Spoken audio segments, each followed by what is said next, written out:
Oi, oi, oi, meninas, tudo bem? Gente, aproveitando assim que a gente está em período de quarentena, estou presenciando um momento de relaxamento na Grécia, né? Então, saindo de vários lugares só para poder relaxar e dar uma aula tranquila para vocês. Vamos para a nossa proposta de laboratório? A proposta de laboratório, essa nossa proposta de laboratório, nossa, gaguejei feio agora, hein? É de um tema bem interessante. E é um tema que eu acho que vai mexer um pouquinho com a reflexão de vocês. Quem nunca, assim, se automedicou? Sei lá, estava com uma dor de cabeça no meio da aula e não falou assim, ah, amiga, você não tem nenhum remédio aí, não? Ou uma cólica e, ó, eu tenho um remedinho aqui muito bom para cólica. Então, a gente vai trabalhar em cima desse tema nessa proposta de artigo de opinião.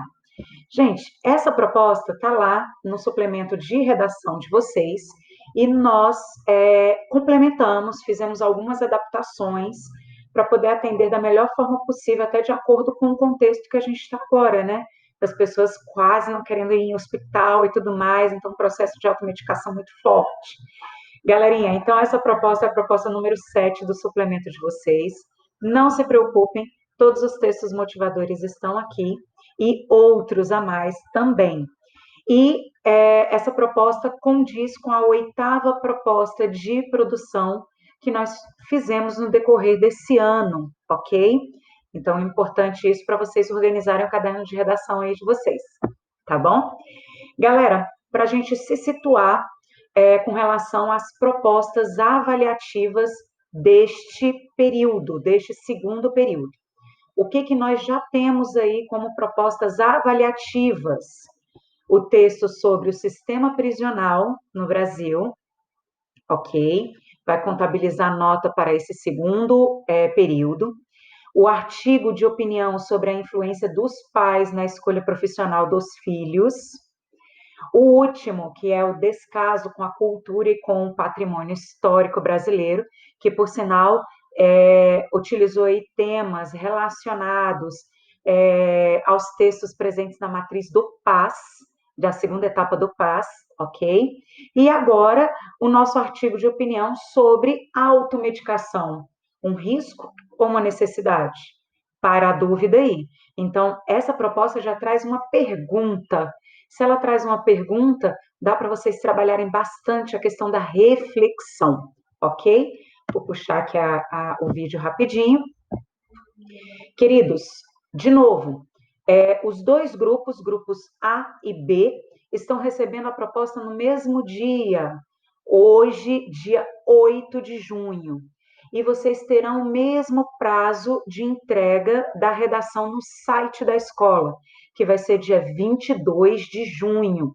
Não deixem para fazer essa proposta, gente, no último minuto, porque tudo acontece, né? A gente sabe disso. Então, assim, o cachorro come o fio da internet, aí você fica sem conexão. Seu pacote de dados acaba se perdendo, você não consegue colocar a sua redação lá. Então, é interessante que vocês façam com antecedência para que no dia da nossa aula de laboratório ao vivo, já está aí tudo marcadinho no Meet com a nossa aula ao vivo, seja para a gente tirar dúvidas, seja para a gente ver a estruturação do texto, ok? Então, a partir de agora, a gente deixa aqui gravado para vocês, mas as nossas aulas ao vivo serão para a gente construir aquele bate-papo que tínhamos no presencial, de mostrar um fragmento do texto, de querer uma explicação de uma estratégia argumentativa, de ter aquele bate-papo gostoso mesmo sobre como construir o seu texto e você perceber como que você pode melhorar, ok? Então, fiquem atentos a isso. Queridos, como enviar o textinho? Amores, entra no site da escola, aquele site que acessa em qualquer tipo de dispositivo, pelo seu celular, pelo tablet, pelo computador, sem nenhum problema. Entra no site da escola, entra na sua área restrita do aluno. Aí na lateral esquerda do computador, gente, vai ter lá um menuzinho chamado redação. Clica nesse menu e depois no botão enviar redação. Lá no botão enviar redação vai ter outro botãozinho em vermelho escrito anexar imagem. Anexar o seu texto com uma foto do celular, uma foto bonita, tá, gente? Por favor, porque afinal de contas é o selfie da sua redação. Então tem que estar bonita, bonita para a gente corrigir lindamente a redação de vocês. Tira uma foto bacana do seu texto e anexa lá. Fiquem tranquilos a partir do momento em que apareceu o quê? Redação enviada, que fica o botãozinho verdinho ali, tá bom? E lembrem-se do prazo. O prazo é até o dia 22. Aqui, amores, fiquem atentos a isso. Até o dia 22/6, ok? Então, é importante vocês terem isso em mente. Entrega dessa redação até o dia 22/6, lá no site da escola. Não deixem para o último dia e qualquer situação avisem. Essa redação não deve ser enviada pelo Google Sala de Aula, nem para o meu e-mail, viu, gatinhos? Então, por isso, importante vocês acessarem a área restrita, acessarem com antecedência, conferirem se a redação de vocês foi enviada, tá bom? Vamos lá? Amores, primeiro texto aí, os perigos da automedicação. Quem nunca tomou um remédio sem prescrição após uma dor de cabeça ou febre? Ou pediu a opinião de um amigo sobre qual medicamento ingerir em determinadas situações? Tipo, tô com a tosse, você não tem um xarope? Ou um amigo chega e fala, cara, tomei um xarope muito bom, funcionou comigo, quem sabe não funciona com você? A automedicação, muitas vezes vista como uma solução para o alívio imediato de alguns sintomas, pode trazer consequências mais graves do que se imagina. Imagina uma pessoa com alergia. A gente tem aí um monte de gente que tem alergia de pirona. E aí, um remedinho de dor de cabeça, assim, sutil, pode fazer com que a pessoa tenha um estado de alergia aí muito sério. Então, vamos ficar antenados nisso. A medicação por conta própria é um dos exemplos do uso indevido de remédios, considerado um problema de saúde pública no Brasil e no mundo. Existem países, gente, que esse processo de automedicação, que alguns medicamentos não são liberados para comprar nas farmácias. Aqui no Brasil, por exemplo, antibióticos precisa ter um receituário médico específico para isso. Agora, em outros países do mundo, o uso, inclusive, de pirona, paracetamol, precisa ser com um receituário médico. E alguns dos medicamentos que aqui no Brasil são liberados, em outros países são proibidos. Então é interessante a gente pensar nisso. Então a gente tem aqui dados, segundo dados do Sistema Nacional de Informações Tóxico-Farmacológicas, em 2003, os medicamentos foram responsáveis por 28% de todas as notícias de intoxicações. A pessoa dava entrada no hospital e estava intoxicada. Gente, é interessante a gente pensar isso com muita responsabilidade, ok? Então, tem casos de pessoas com alergia a algum componente que está ali dentro do remédio, e outros casos que é o excesso. Então, tem dosagens específicas. A dosagem para um amigo seu não é necessariamente a dosagem ideal para você. Tem peso vinculado a isso, tem fatores outros, como doenças pré-existentes também vinculadas a isso. Então, a gente precisa ficar antenado. O uso de medicamentos de forma incorreta pode acarretar o agravamento de uma doença, uma vez que a utilização inadequada pode esconder determinados sintomas. Se o remédio for um antibiótico, a atenção deve ser redobrada. Por isso que no Brasil foi registrado, né, foi documentado que a venda de antibióticos somente sob prescrição médica. O uso de remédios de maneira incorreta ou irracional pode trazer ainda consequências como reações alérgicas, dependência e até morte, e facilitação do aumento de resistência de alguns micro-organismos, o que compromete a eficácia de tratamentos. É muito caso de antibiótico também, sabia, gente? Então, você acaba ali fazendo com que uma determinada bactéria crie resistência ao medicamento X. Então, um dos motivos de ter uma avaliação adequada de um profissional da área da saúde. Fenômeno desejável dentro dos limites. Agora a gente tem um texto 2 com um olhar diferente aí, ok, gente? Antes de demonizar a automedicação e pintá-la como grande vilã da saúde pública, deve-se ter em mente que, dentro de certos limites, ela é um fenômeno desejável. A Organização Mundial de Saúde, por exemplo, a descreve como necessária e como função complementar a todo o sistema de saúde. O importante aqui não é perder de vista a totalidade do espaço amostral. Se olharmos só para as intoxicações involuntárias e óbitos daí decorrentes, fica mesmo parecendo que a automedicação é um mal a se eliminar. Mas é preciso considerar também que a esmagadora maioria das doenças que afetam a população é autolimitada, não requerendo mais do que um alívio de sintomas, ok? Gente, isso, sobretudo, eu coloco aqui para vocês de modo pessoal. Isso é com responsabilidade, de preferência com orientação médica, ok? O desafio diante das autoridades é encontrar o ponto ótimo na regulação que não onere demais o sistema com consultas desnecessárias. Então, a pessoa está ali com uma dor de cabeça simples, sei lá, de ter ficado muito tempo exposto ao sol, de não ter dormido direito, por exemplo. Há situações mais graves, como uma sinusite, que exige uma avaliação específica do médico. Nem estimule voos muito arriscados na automedicação. Esse texto foi publicado na Folha de São Paulo. Estatísticas da Organização Mundial de Saúde. Em todo o mundo, mais de 50% de todos os medicamentos receitados são dispensáveis ou são vendidos de forma inadequada. Cerca de 1/3 da população mundial tem carência no acesso a medicamentos essenciais. Em todo o mundo, 50% dos pacientes tomam medicamentos de forma incorreta. É lógico, gente, que existem vários fatores aí. O acesso a uma área, o acesso a um medicamento, o acesso a uma consulta médica, o acesso a um hospital. Nem todos os lugares são megalópolis cosmopolitas, tipo Nova York. Eu estou aqui brincando, gente, mas a gente pode olhar um pouquinho para o cenário brasileiro como um todo. Então, você chega, por exemplo, o Brasil, que tem vários recôncavos, vamos pensar assim, tem lugares que o médico aparece no posto de saúde quinzenalmente. E no espaço de 15 dias aí, a gente tem uma população pequena, de uma vila, de alguma cidade muito interiorana, que as pessoas acabam se automedicando. Então, chega uma vizinha para outra e fala: Ó, meu filho está com febre, a data aqui está um remédio. Pela ausência de um sistema de saúde adequado, ou também pela ausência de resolução rápida de medicações essenciais. Então, a gente precisa ficar antenado nisso. Nem todos os lugares a gente tem, por exemplo, um hospital ou um pronto atendimento próximo, como tem, por hora, por mais que seja deficiente, o Distrito Federal em várias regiões aí, ok? Isso a gente pensando em acesso à saúde pública, a particular, em algumas regiões é até bem distintas.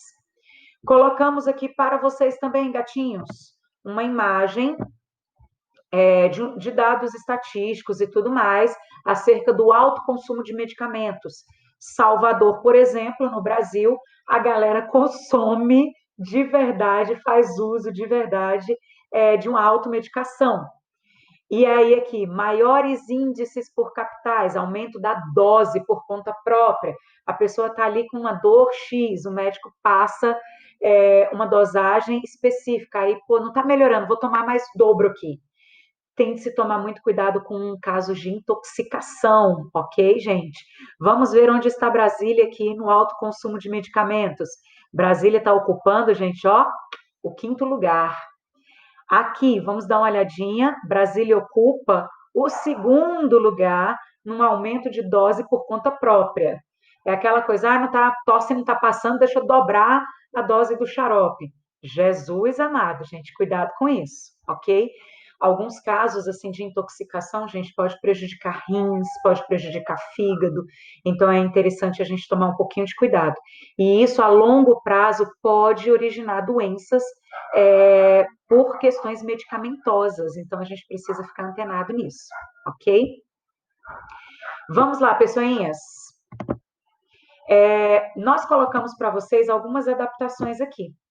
Vocês que estão no 2º ano, escutando demais o realismo brasileiro aí, nós temos um autor fabuloso, que na última semana eu até falei bastante dele por conta do paralelismo semântico, que é o Machado de Assis. Machado de Assis escreveu a obra Memórias Póstumas de Brás Cubas, então a gente traz de volta Memórias Póstumas de Brás Cubas, E em Memórias Póstumas de Brás Cubas, gente, a gente tem no terceiro capítulo o capítulo O Emplasto. Brás Cubas, ali no seu reviver a vida, ele está morto, então ele é um defunto autor. Ele olha e fala assim: olha, eu tive um ego aflorado, eu queria descobrir a cura de uma doença, porque ele acaba contraindo aí uma pneumonia e por não recorrer a nenhum médico acaba falecendo. Ele falece de uma pneumonia que, por sinal, era muito comum, gente. O falecimento, deixa eu me arrumar aqui, né? O falecimento por conta de doenças vinculadas ao pulmão. Então, pneumonia, tuberculose e tudo mais. Isso muito em voga devido ainda à pesquisa e ao acesso à penicilina, né? Vamos pensar desse jeito.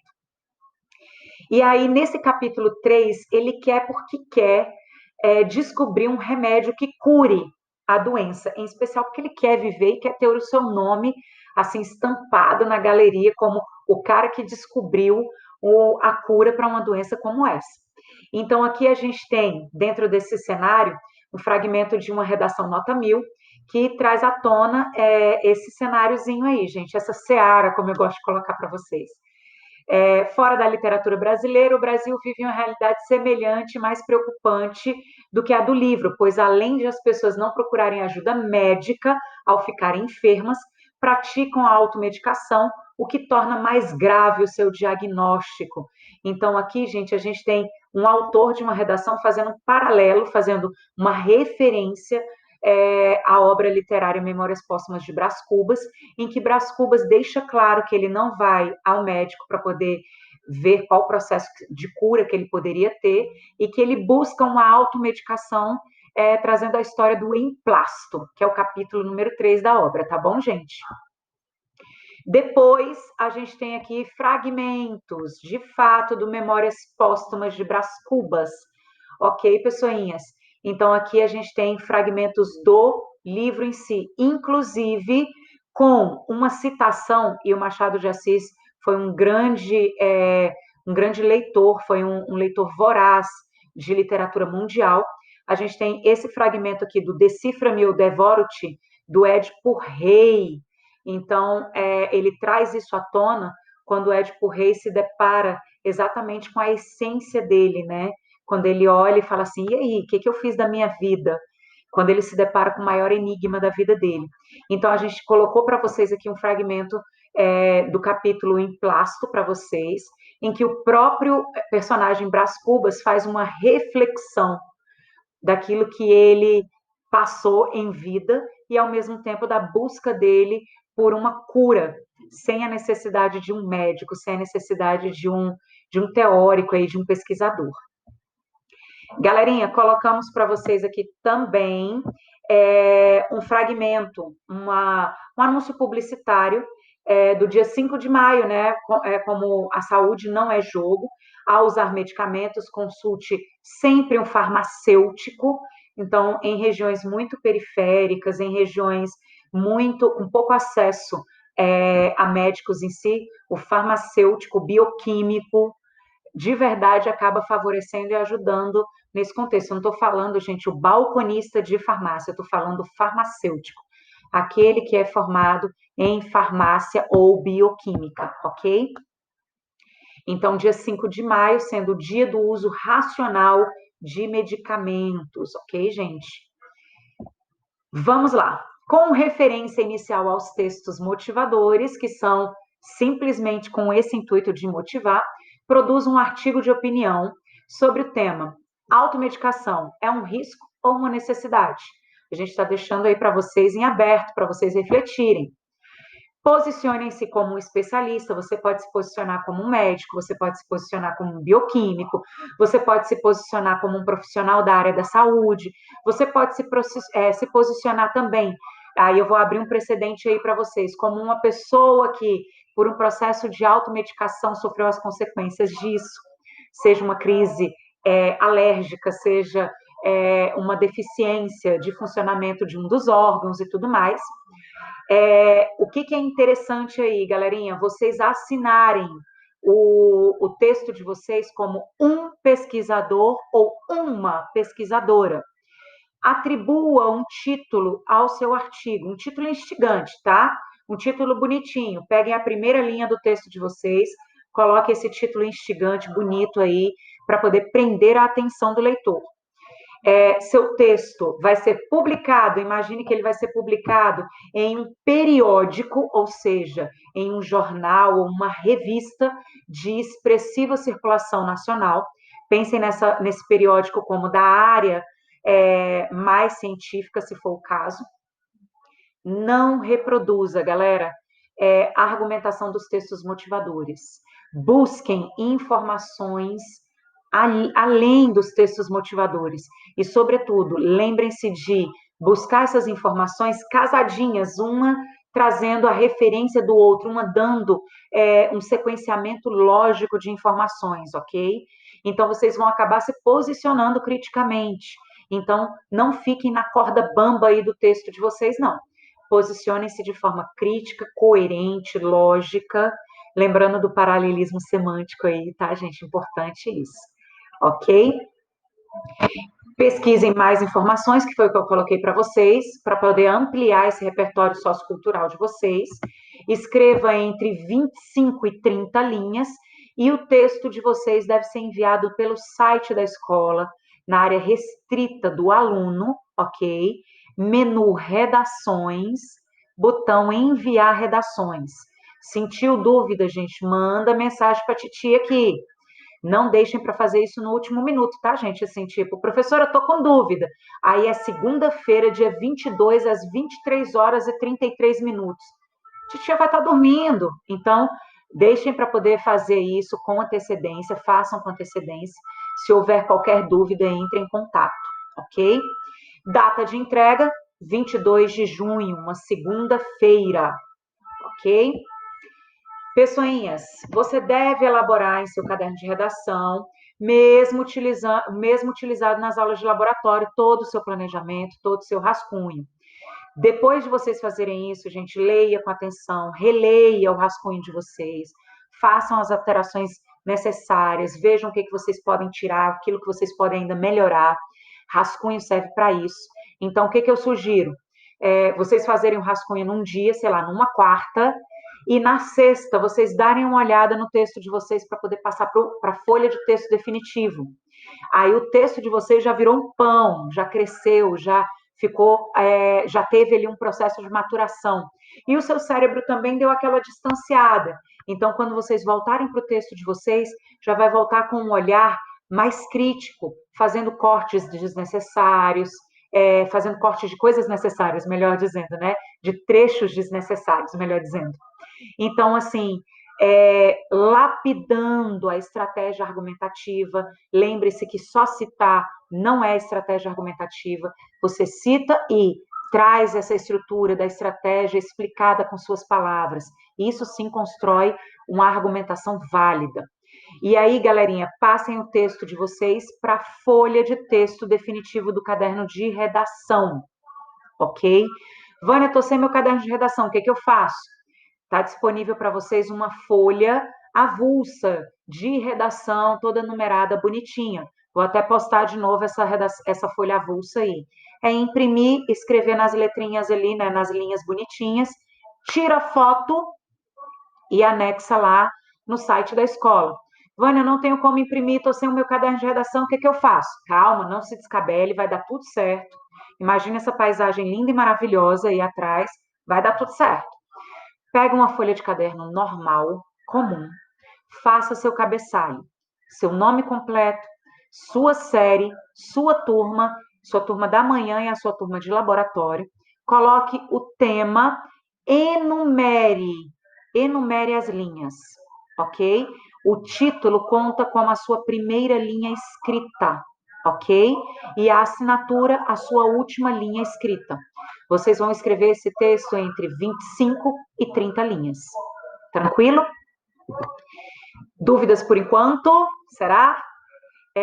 Amores, qualquer dúvida que vocês venham a ter, por gentileza, mandem mensagem. Anotem as dúvidas também para as nossas aulas de laboratório ao vivo, que vão continuar acontecendo bonitinha, de acordo com o Hangout aí já postado para vocês também, tá bom? Dentro do nosso horário. Rascunhem o texto de vocês, vamos debater sobre o texto de vocês no decorrer das nossas aulas ao vivo de laboratório. Beijo, beijo grande, boa semana de estudos. Juízo, usem pouco para não gastar, tá bom?